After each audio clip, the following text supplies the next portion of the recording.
Hello there. Hope you're doing well this week. One of my favorite series of books is C.S. Lewis's The Chronicles of Narnia.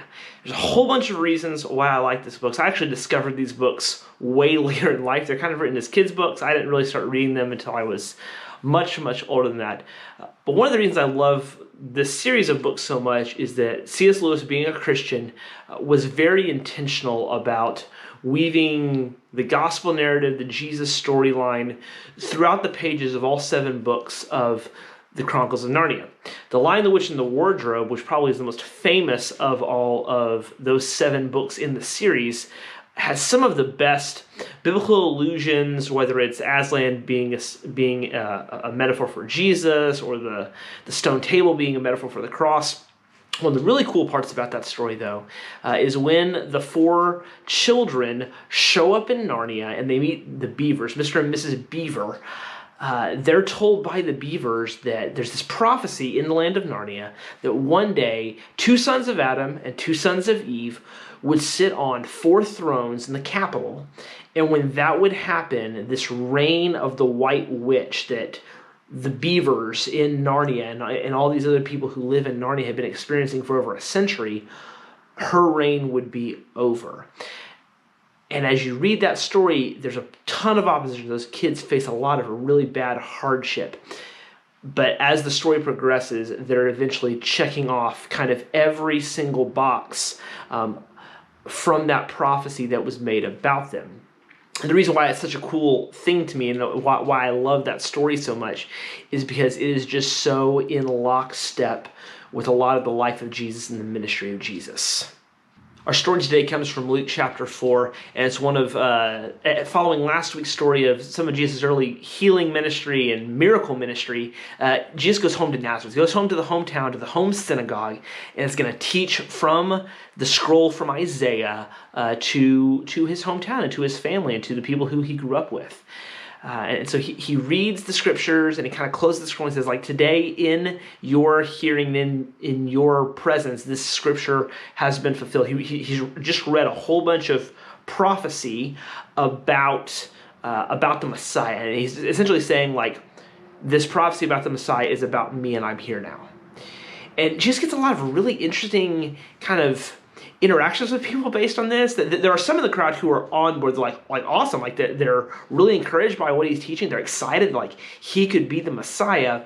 And then Jesus turns around and goes back to some of Israel's darker days and talks about how in the exile and in times that were really hard for Israel, where Israel wasn't listening to God and they were kind of shunning the blessing of God, God was pouring the blessing out on Gentiles, on non-believers. And he mentions an example from the ministry of Elijah and an example from the ministry of Elisha.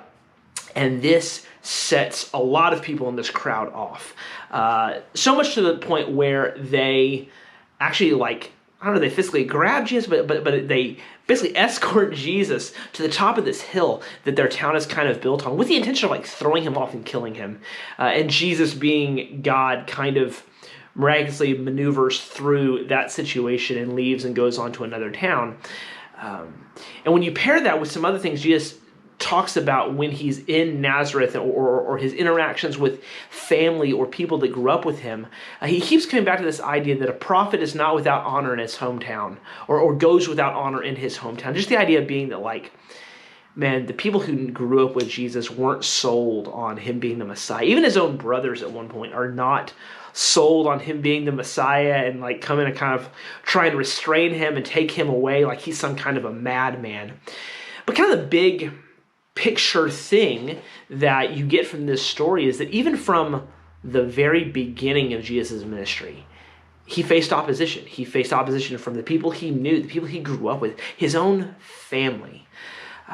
So from it wasn't like the events that led up to the cross only happened towards the end of Jesus' ministry. From the beginning, he had opposition. From the beginning, people did not like the things that Jesus was saying, because the things Jesus was saying as a part of the gospel message involved sin and involved dealing with sin. And if we can know anything about how they would have felt back then, hearing that from the mouth of Jesus from our own lives, I don't like having my sin pointed out to me. I don't like having to deal with my sin. I'm sure they didn't either. I'm sure that's why a lot of the responses from crowds to Jesus' teaching and Jesus' calls for righteousness were so violent and angry and wanting to hurt Jesus. So the big ideas that we're working with today, for the kids, we're going to focus kind of a continuation from last week, just the idea that Jesus wasn't shy about who he was, that Jesus taught people that he was the Messiah, that from the very beginning of his ministry, he was very clear about who he was and what he was there to do. And then for the students, what we were going to focus on was the idea that Jesus' ministry faced opposition from the very beginning. Jesus' ministry was not without opposition, and neither will our ministry be. Neither will our mission of following Jesus and proclaiming the gospel be without opposition. I think that's a really important thing to be teaching students and to teach kids as well, is that there are people who aren't going to like what followers of Jesus have to say. And so I would really encourage you, as you're teaching and talking with your kids about following Jesus, that's something you include in there, is that the world isn't going to believe us. The world isn't going to think the same things we think, that the world isn't going to like some of the things that we say and believe and the standards we hold to. And as far as discussion questions go, I've got two for you this week. The first one is just, what do you think it was like for Jesus, just as the person Jesus, to be rejected in his hometown by his friends and his family that he had grown up with when he went to Nazareth to teach and they rejected him? What do you think that felt like to Jesus? Like, how do you think he handled that? And what can we learn from how Jesus experienced rejection and dealt with rejection and moved on in his ministry? What can we learn from that? And the second question I have is really just the idea of how can we deal with rejection and opposition to our ministry, to our attempts to following Jesus. My experience has been that the more we are open about our intent to follow Jesus and to preach the gospel, the more opposition we will face. I would never go so far probably as to say that I've been persecuted for my faith, but I've definitely experienced opposition to following Jesus. I'm sure you have as well.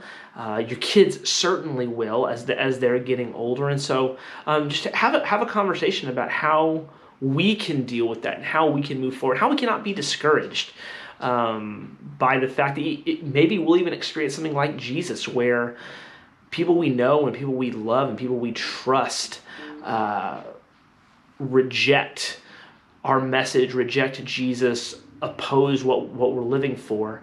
How do we deal with that? How can we deal with that?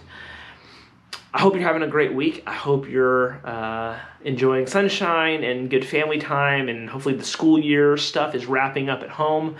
We're hopeful that we're going to get to begin meeting together at some point in person for worship and fellowship and Bible study. But until that time, please make use of these videos and make use of our website, the documents page on our website for the resources for this week's Gospel Project lesson. Be checking in on the live stream every week and worshiping with us. Check in with one another, make some phone calls. Check in with the other families from our church. Let them know that you love them, that you're praying for them. Just do some catching up. But until I do get to see you again, God bless.